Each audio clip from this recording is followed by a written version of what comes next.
ငယ်ငယ်တုန်းကတော့ငွေရှိရင်ပျော်ရွှင်မယ်လို့ထင်ခဲ့ဘူးတယ်။အဲဒါကြောင့်မလို့လူကြီးဖြစ်လာလို့ရှိရင်ငွေရှာမယ်ငွေများများရှိမယ်ကိုယ့်ရဲ့မိသားစုကိုကောင်းကောင်းမွန်မွန်ထားနိုင်မယ်လို့စိတ်ကူးခဲ့ဘူးတယ်။ဒါပေမဲ့တကယ်ငွေရှာလာနိုင်တဲ့အချိန်ကျတော့ငွေရဲ့တန်ဖိုးထံ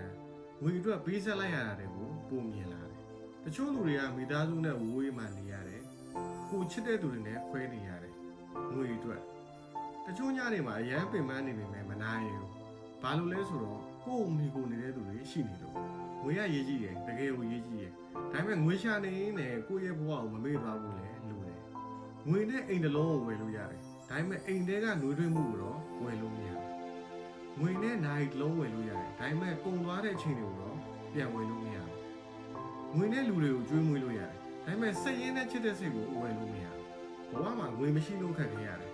ဒါပေမဲ့ငွေတစ်ခုပဲရှိပြီးကျန်တာတွေအကုန်လုံးဆုံးရှုံးသွားတယ်ဆိုလို့ရှိရင်လည်းအတိတ်ပဲမရှိဘူးဒါကြောင့်ငွေရှာပါစူးစမ်းပြီးတော့ရှာပါငွေရှာရင်လည်းကိုယ့်ကိုချစ်တဲ့သူတွေကိုချစ်တဲ့သူတွေကိုနဲ့အတူရှိတဲ့အချိန်တွေကိုမဆုံးရှုံးပါနဲ့ဘာလို့လဲဆိုတော့ဒီနေ့မှငွေပြန်ရှာလို့ရနိုင်တယ်ဒါပေမဲ့ဆုံးရှုံးသွားတဲ့အချိန်တွေဆုံးရှုံးသွားတဲ့လူတွေကိုတော့ငွေဘလောက်များများပြန်ဝယ်လို့မရနိုင်